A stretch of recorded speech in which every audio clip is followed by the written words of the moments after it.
ஒரு மகிழ்ச்சியான வாழ்க்கை அமைக்கப்பட வேண்டும் என்றால் எது ஒரு கணவனுக்கு தேவை? முதலாவது, திருமணம் முடித்து கொடுக்கப்பட்டால் அந்த மனைவி யார் என்பதை முதலில் அறிந்து கொள். யார் அந்த மனைவி? அந்த பெண் யார்? அந்த பெண்ணுடைய தன்மை என்ன? அந்த பெண்ணுடைய நன்மை என்ன? அந்த பெண்ணிடத்தில் இருக்கக்கூடிய தீமை என்ன? அந்த பெண்ணுடைய நல்ல குணம் என்ன, கெட்ட குணம் என்ன? அந்த பெண் எதை விரும்புவாள், எதை விரும்ப மாட்டாள்? முதலில் அதை அறிந்து கொள். அதை படி. அந்த பெண்ணோடு வாழ்ந்து அதை படி. அதை படிக்காமல் நீ ஒரு கற்பனையை செய்து கொண்டு இதுபோல் தான் என் மனைவி இருக்க வேண்டும் என்று நினைக்காது. உலகத்தில் யாருக்கும் அல்லாஹ் ரப்புல் ஆலமீன், அல்லாஹ் நாடியவர்களை தவிர.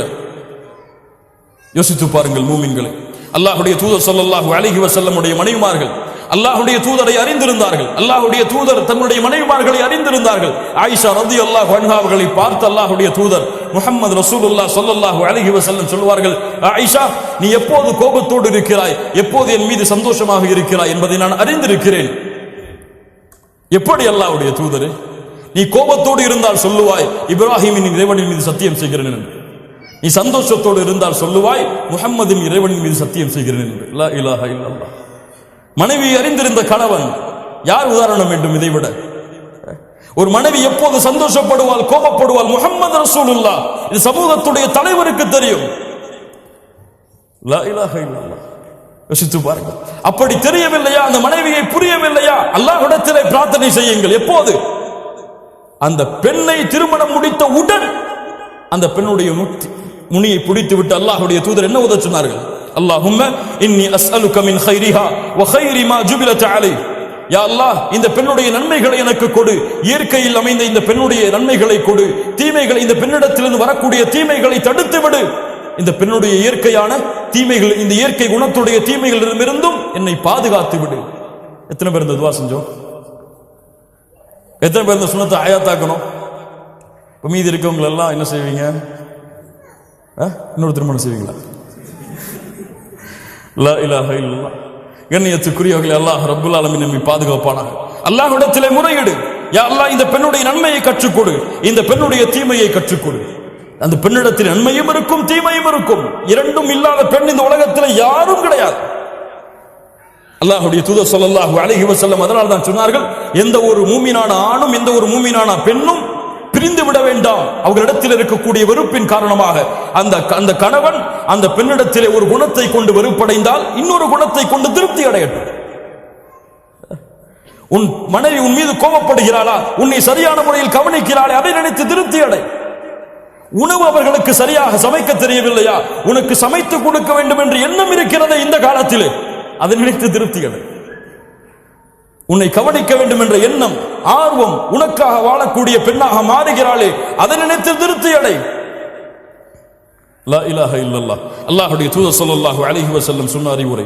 அல்லாஹ் ரப்புல் ஆலமீன் சொல்கிறான், உங்களுடைய மனைவிமார்களிடத்திலே நல்ல முறையில் நடந்து கொள்ளுங்கள். அவர்களிடத்திலே சில வெறுப்பை கண்டால் அல்லாஹ் ரப்புல் ஆலமீன் அந்த வெறுப்பை பல நன்மைகளாக அல்லாஹ் உங்களுக்கு ஆக்கி தருவான்.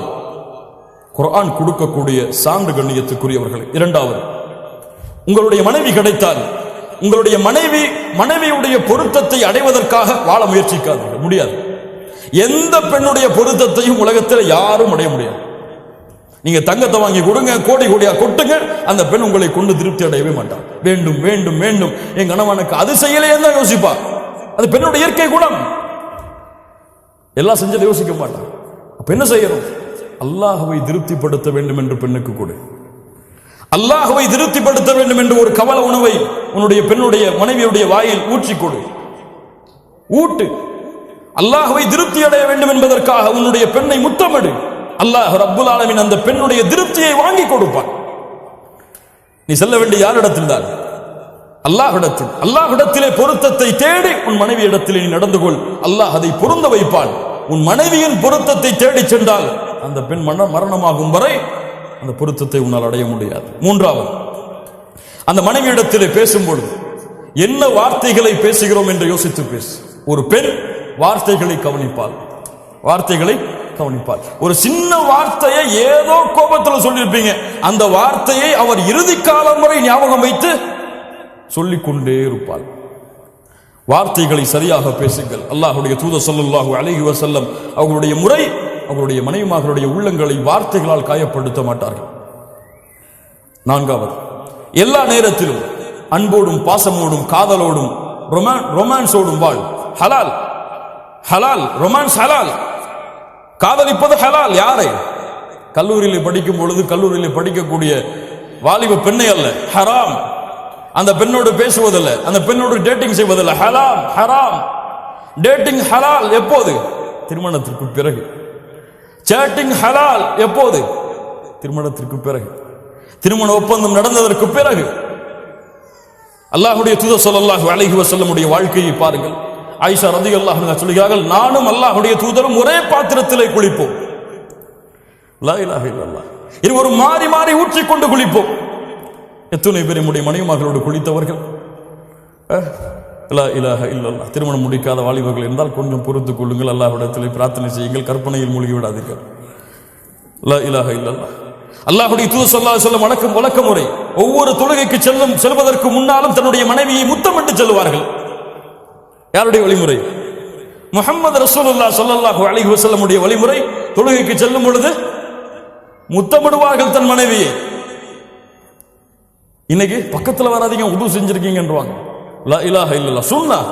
அல்லாஹ்வுடைய தூதருடைய வழிமுறை. ஒரு மனிதன் 5 முறை தன் மனைவி மீது பாசத்தை வெளிப்படுத்துகிறான், அந்த குடும்பத்தில் பிரச்சனை இருக்குமா? பிரச்சனை இருக்குமா? லா இலாஹ இல்லல்லாஹ். அல்லாஹ்வுடைய தூதர் தன்னுடைய மனைவியுடைய வாயில் உணவை ஊட்டி கொடுப்பார்கள். ஒரு நாளையில் ஒரு முறை உங்கள் மனைவிக்கு உணவை ஊட்டுவதை மறக்காதீர்கள், உங்கள் வாழ்க்கையில் பிரச்சனையா இருக்காதுங்க. அப்படித்தானே? உணவை ஊட்டும் பொழுது கோபத்தோடைய ஊட்டுவீங்க, வெறுப்புடைய ஊட்டுவீங்க. ஒருக்க எல்லா கவலையும் மறந்து ஒரு உணவை ஊட்டுவோம்னு ஊட்டுங்க, அல்லாஹ் உங்களுக்கு அதை கொண்டே உங்களுடைய வாழ்க்கையை சந்தோஷமாக்கிடுவான், மகிழ்ச்சியாக்கிடுவான். அல்லாஹ்வுடைய தூதர் தன்னுடைய மனைவி எந்த இடத்திலே கடித்தார்களோ அந்த உணவை அதே இடத்திலே வாங்கி கடிப்பார்கள். லா இலாஹ இல்லல்லாஹ். உஸ்வத்துல் ஹஸனா, உஸ்வத்துல் ஹஸனா. கண்ணியத்துக்குரியவர்களே, அல்லாஹ் ரப்புல் ஆலமீன் இது போன்ற வாழ்க்கையை நமக்கு தருவானாக. அல்லாஹ்வுடைய தூதர் ஸல்லல்லாஹு அலைஹி வஸல்லம் தன் மனைவியோடு ஓட்டப்பந்தயம் வைப்பார்கள். ஓட்டப்பந்தயம். ரசூலுல்லாஹ் ஸல்லல்லாஹு அலைஹி வஸல்லம் தெருக்களில் ஓடுவார்கள் தன் மனைவியோடு. லா இலாஹ இல்லல்லாஹ். என்ன ஒரு வாழ்க்கை பாருங்கள், அல்லாஹ்வுடைய தூதருடைய வாழ்க்கை. அது போன்று 6வது, மனைவியை நம்புங்கள். முதலில் சந்தேகம் கொள்ளாதீர்கள். மிகப்பெரிய நோய் அது. சந்தேகிப்பது முதல் பெரிய நோய். அது போன்று பெண்கள் சந்தேகப்படும் அளவிற்கு நடந்து கொள்ளக்கூடாது. சந்தேகப்படுவது ஆண்களுக்கு மிகப்பெரிய நோய். அது போன்று பெண்கள் என் கணவன் என் மீது சந்தேகப்படும் அளவிற்கு நடந்து கொள்ளக்கூடாது. உறுதியான நம்பிக்கையோடு, ஒரு நம்பிக்கையோடு, சந்தேகம் இல்லாத வாழ்க்கையோடு அமைந்தால்தான் அந்த வாழ்க்கை மகிழ்ச்சியாக இருக்கும். இல்ல, இவனுடைய மூளையெல்லாம் குழம்பி குழம்பி குழம்பி ஷைத்தானுடைய கட்டுப்பாட்டில் சென்று அந்த பெண்ணை தலாக்கு விடும் அளவிற்கு இந்த சந்தேகம் அவனை கொண்டு செல்லும். பல குடும்பங்களுடைய பிரிவு சந்தேகத்திலிருந்து எழுந்தது. அல்லாஹ் இந்த நோயிலிருந்து நம்மை பாதுகாப்பானாக. 7வது, கணவன் மனைவியுடைய மனைவி ஒரு முடிவை கொடுத்தால் அதை மதியுங்கள். இவ என்ன எனக்கு முடிவு கொடுக்கிறது, ஒரு பொம்பளை அப்படின்னு சொல்லி தள்ளி போடாது. அல்லாஹ்வுடைய தூதர் ஸல்லல்லாஹு அலைஹி வஸல்லம் ஹுதைபியா உடன்படிக்கை என்ன செய்வதென்று தெரியாமல் வருகிறார்கள். சஹாபாக்கள் கட்டுப்படவில்லை, உள்ளே வருகிறார்கள். யாருடைய அறைக்கு? கவலை என்று வரும்பொழுது அல்லாஹ்வுடைய தூதர் யாருடைய அறைக்கு சென்றார்கள்? யாருடைய அறைக்கு? மனைவியின் அறைக்கு சென்றார்கள். லா இலாஹ இல்லல்லாஹ். இன்னைக்கு வீட்டுக்கு போனாதான் கவலை, வெளியே வந்தாதான் சந்தோஷம் இருக்கு இவனுக்கு. ஏன்? இவன் மனைவியை அதோடு பழகவில்லை. மனைவி இடத்தில் எதை பகிர வேண்டுமோ பகிர்ந்த அந்த நட்பை அங்கே ஏற்படுத்தவில்லை. நண்பனுக்கு முதலிடம் கொடுத்து மனைவியை பின்னால் தள்ளினான். அல்லாஹ்வுடைய தூதர் ஸல்லல்லாஹு அலைஹி வஸல்லம் அந்த அறைக்குள் நுழைந்தவுடன் உம்மு ஸலமா ரலியல்லாஹு அன்ஹா சொல்கிறார்கள், அல்லாஹ்வுடைய தூதருடைய முகத்தில் இருந்த கவலையை நான் அறிந்து கொண்டேன். லா இலாஹ இல்லல்லாஹ். ஒரு கணவனுடைய முகம் உள்ளே வரும் பொழுது எப்படி இருக்கிறது, மனைவி பார்க்க வேண்டும், அதன்படி நடந்து கொள்ள வேண்டும். உள்ள வந்த உடனே எங்க ஜோயாலிகாஸ்ல ஒரு 10 பவுன் வாங்கிட்டு வந்துருமான்னு சொல்றீங்க, அவன் கோபத்தில் இருக்கும்போது என்ன ஆகும்? அல்லாஹ்வுடைய தூதர் ஸல்லல்லாஹு அலைஹி வஸல்லம் உம்மு ஸலமா ரலியல்லாஹு அன்ஹா கேட்டார்கள், அல்லாஹ்வுடைய தூதரை ஏன் இந்த கவலை, ஏன் இந்த கவலை? அல்லாஹ்வுடைய தூதர் சொன்னார்கள், என் தோழர்களுடைய வார்த்தைக்கு கட்டுப்படவில்லை, இப்படி நிகழ்ந்து விட்டது. உம்ராவை செய்யாமல் கொண்டு வந்த ஆடுகளை அறுத்து செல்ல வேண்டும் என்று கட்டளையிட்டேன், ஆனால் செயல்படுத்தவில்லை அவர்கள். அல்லாஹ்வுடைய தூதரை ஒன்றை சொல்லுகிறேன், நீங்கள் சென்று செயல்படுத்துங்கள், உங்களை பின்தொடரும் உங்கள் தோழர்கள். லா இலாஹ இல்லல்லாஹ். உம்மு ஸலமா ரலியல்லாஹு அன்ஹாவுடைய வார்த்தைக்கு கட்டுப்பட்டு அல்லாஹ்வுடைய தூதர் வெளியே சென்று தங்களுடைய தலையை மடித்தார்கள். உம்ராவுடைய கடமையை முடித்ததற்கு பதிலாக ஆடுகளை அறுத்தார்கள். சஹாபாக்கள் அதை பின்தொடர்ந்தார்கள். உம்மு சலமா இல்லையே எங்களுடைய மனைவிமார்கள்னு கேட்காதீங்க. லா இலாஹ இல்லல்லாஹ். கட்டுப்படுங்கள். அல்லாஹ் ரப்புல் ஆலமீன் அதன் செல்வத்தை வரக்கத்தை வைத்திருக்கிறான். 8வது, இந்நேரமும் பொறுமையை கையாளுங்கள் அல்லாஹ்விற்காக. உங்கள் மனைவி கோபப்பட்டால் உங்கள் மனைவிக்காக பொறுமையை கையாள வேண்டாம். நீங்கள் உங்கள் மனைவிக்காக அந்த பெண்ணிடத்தில் அன்பையும் பாசத்தையும் கோபத்தையும் காட்ட வேண்டாம். அல்லாஹ்விற்காக காட்டுங்கள். அல்லாஹ் அதை ஏற்றுக்கொள்வான். அல்லாஹ் ரப்புல் ஆலமீன் மனைவி கோபப்பட்டால் நான் அதை சகித்துக் கொண்டால் அல்லாஹ் எனக்கு கூலி கொடுப்பான் என்பதற்காக காட்டுங்கள். அல்லாஹ் உங்களுக்கு கூலி கொடுப்பான். இதை கொண்டு அல்லாஹ் எங்களை சொர்க்கத்திலே ஒன்று சேர்ப்பான் என்று காட்டுங்கள். அல்லாஹ் அதை உங்களுக்கு சொர்க்கத்திலே ஒன்று சேர்ப்பான். 9வது, சதா நேரமும் உங்கள் குடும்பத்திற்காக பிரார்த்தனை செய்து கொண்டிருங்கள். இப்ராஹிம் அலைஹிஸ்ஸலாம் அல்லாஹ்விடத்திலே பிரார்த்தனை செய்தார்கள். ரப்பி ஜஅல்னி முகீமஸ் ஸலாஹ் வ மின் ذُرِّيَّتِي. யா அல்லாஹ், என்னையும் என்னுடைய வாரிசுகளையும் தொழுகை நிறைவேற்றக்கூடியவர்களாக ஆக்கி வை. இன்று பிள்ளை தொழுவான், கணவன் தொழமாட்டான், கணவன் தொழுவான், மனைவி தொழமாட்டாள். இதுவெல்லாம் முஸ்லிம் குடும்பமே கிடையாது. கணவன் தொழுது மனைவி தொழவில்லை என்றால் இது முஸ்லிம் குடும்பம் கிடையாது. வேண்டும் என்று கணவன் தொழுகையை விட்டால் அவன் காஃபிர். லா இலாஹ இல்லல்லாஹ். அல்லாஹ் பாதுகாப்பானாக. வேண்டும் என்று விட்டால், மறதியிலே தவறியிலே விட்டால் அவர் பாவம். அது தௌபாவின் மூலமாக நிறைவேற்றப்பட வேண்டும். தொழுகை இல்லாத கணவர்கள் இந்த தொழுகையுடைய மனைவிகளுக்கு கொடுக்கப்பட்டிருக்கிறது பெற்றோர்களால். பிள்ளைகள் தொழாமல் இருக்கிறார்கள். கவலை இல்லாமல் முஸ்லிம் பெண்களான ஆண்களும் பெண்களும் வாழ்கிறார்கள். இந்த வயசுலேயே காலையில் 4 மணிக்கு எழுஞ்சி இவன் பணியில போய் தொழுகணுமா? 10th எக்ஸாம் இருக்கு, இவெல்லாம் தொழுக போனா என்ன ஆகும்? பரிச்சை குழந்தை போயிருமே. லா இலாஹ இல்லல்லாஹ். உங்களுடைய பிள்ளைக்கு உலகத்தை காட்டி வளர்க்கிறீர்களா? உங்களுடைய பிள்ளைக்கு உலகம் மட்டும் போதும் என்று மறுமையை மறக்க வைக்கிறீர்களா? அல்லாஹு அக்பர், அல்லாஹ் மிகப்பெரியவன் இல்லை, உங்களுடைய 10th எக்ஸாமும் 12th எக்ஸாமும் தான் மிகப்பெரியது என்பதை உங்களுடைய பிள்ளைக்கு நீங்கள் கற்றுக் கொடுக்கிறீர்களா? இந்த பிள்ளை எதை நோக்கி செல்லும் வளர்ந்ததற்கு பிறகு? துஆ செய்யுங்கள் உங்களுடைய குடும்பத்திற்காக. யா அய்யுஹல்லதீன ஆமனூ, ஈமான் கொண்டவர்களே, கூ அன்ஃபுஸக்கும் வ அஹ்லீக்கும் நாரா. உங்களையும் உங்கள் குடும்பத்தார்களையும் ஈமான் கொண்டவர்களே நரக நெருப்பிலிருந்து பாதுகாருங்கள். கடமை. உங்கள் மனைவியை நரக நெருப்பிலிருந்து பாதுகாப்பது உங்களுடைய கடமை. உங்களுடைய பிள்ளைகளை நரக நெருப்பிலிருந்து பாதுகாப்பது உங்களுடைய கடமை.